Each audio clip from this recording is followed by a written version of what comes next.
shit. Damn.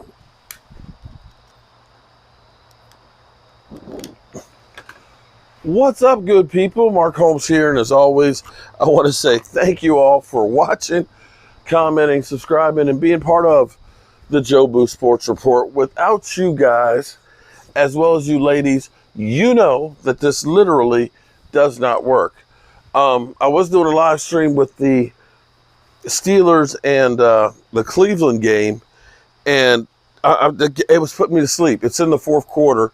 Cleveland's up 16-14, and it's just ugly. But Cleveland, you know, Nick Chubb, here's the great thing about having a running game, because right now they're able to actually kind of run, keep keep Philadelphia off the field, and kind of take control of the game. That's the great thing about having a running game late in the game. You lean on that, you're going to eat up that clock, you're going to keep your defense fresh, you know, hopefully you get down, you get a score, and you make them have to try and hurry up, and they make mistakes because they're getting worried about giving you the ball back, because they may not get the ball back if they do. Yeah, that's a great game plan. You know, it's funny, today has been one of those crazy days, and I had not heard this. I have not been watching Undisputed and things like that to find out that interesting thing. It's so interesting. I've got the clout-chasing, booger-eating geek saying that he wants to bet me and everything else. And it's kind of like, you know what? I'm trying to keep you from looking like a fool. I mean, I remember last year when you thought you had the victory over the Washington Commanders, and you had a penalty on the field goal that the Washington Commanders missed, and you go through and lose it. You've lost so many damn bets and things. Man, I'm trying not to embarrass your pizzle, but it's funny because a lot of times I say something and I'm ahead of the curve, and people look at me with a cross-eyed like, you crazy, man. God damn. I don't ever remember all these darn acorns. I'm sitting there looking at all these acorns all over the place. Damn, that's what I've been stepping on. I'm out here barefoot stepping on acorns. If you don't think that shit hurts, that shit hurts. Anyway, I started saying that things that Micah Parsons was doing as a rookie and comparing them to other players that were great. I didn't say that I did not say, you know, Micah Parsons is Lawrence Taylor. I said if you take what Micah Parsons is doing as a rookie and compare it to what Lawrence Taylor was doing as a rookie, you got similar numbers. And maybe the projection of his career could be something like that. Just did. And all of the Giant fans got butthurt. Oh my God, you're crazy. I sat there in the chair Sunday with Rashid here, and I was saying, well, look, let's say Micah Parsons goes through and ends up being Defensive Player of the Year after being Rookie Defensive Player of the Year. Do you look at that and say, Lawrence Taylor was the only guy to ever do that before, win Rookie of the Year, Defensive Player, and then Defensive Player of the Year? I said, can you start looking and saying they're doing things in common? No, are you crazy? Yeah, are you crazy? Here it is. Lawrence Taylor was a game changer. It's like, you're not telling me that Lawrence Taylor didn't change the game there against Cincinnati? Is that what you're telling me? You're telling me that the fastest man to 17 sacks in 18 games is not doing things that others haven't? You're telling me the guy on the defensive side that leads in the number of sacks, who's tied with every other category from pressures to hurries and quarterback hits, that he is there either number one alone or tied with everybody in every category? Right now, he is running away with the Defensive Player of the Year. You're telling me he's not doing anything like Lawrence Taylor? But now you're going to hear other people. I heard, you know, Stephen A. I said it. That's right. He's like Lawrence. He said it, right?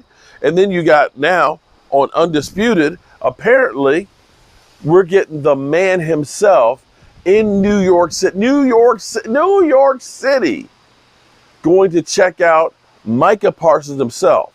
So, Micah Parsons has got a little bit, cold. Didn't practice yesterday because he had a cold.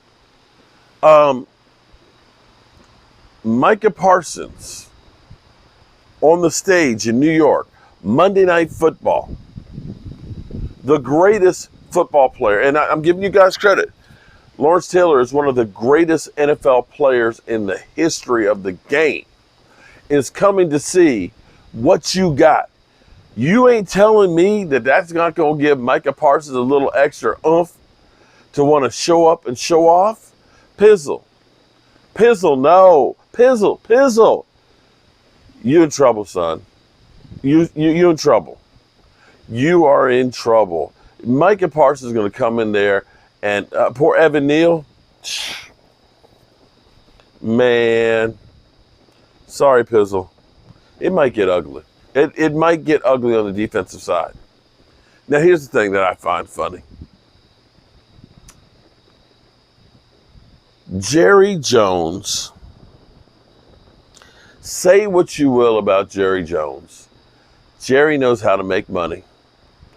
Jerry Jones understands it doesn't matter what they say talking about you, that there's no such thing as bad publicity, whether it's about winning or lack of winning. Jerry Jones understands these things because Jerry Jones, without winning a Super Bowl in over 26 years, is far and away more valuable than anybody else. He knows how to win the money. With him talking about, I'd love to have me a quarterback controversy. Well, in some regards, it would be great for us to have a guy like Nick Foles. A quarterback goes down, you got another guy who steps right in, plays, and keeps you in contention. But this whole notion of after two games in his career, that we're ready to turn the keys over to Cooper Rush. And the funny thing is how quickly we turn as Cowboy fans. I don't know if other teams are this way or not, but we had people who were literally out there with Cooper Rush. Oh, Cooper Rush, man. We need to start Will Greer. Start Will Greer. Get rid of Cooper Rush. I'm tired of Cooper Rush. When Dak went down, we had everybody out. Trade for Sam Darnold. I saw an article. Trade for Cowboys should trade for Sam Darnold. We had people say sign Cam Newton. Bring in Colin Kaepernick. And I said, you know what? You're better off with a guy who at least knows the receivers and knows the playbook.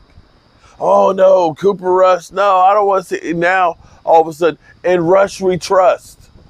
Oh, Lord. Lordy. And Jerry Jones understands, I'm going to play this up because this is more publicity for me. And I'm going to take it all the way to the bank. He understands that when Dak went down, the prospects of the team went down, and he's out there to sell the brand, to make you think that the team's got a chance and that you want to keep spending that money. You can't blame the guy. But all of you Dak Prescott haters, if you really and truly believe that Dak Prescott is not quarterback one, I can't help you. I just can't. But at least we've got a chance to get another step back into the race on Monday night. If the Cowboys can find a way to win, hey, Washington or Philadelphia is going to lose. You're then all of a sudden not in such a bad position. Now, poor Washington, they've lost their center, and they're going to be shorthanded. But maybe, just maybe, Carson Wentz gets the team to rally behind him, and they all say, let's win this one for Carson Wentz. Let's bitch slap the Eagles.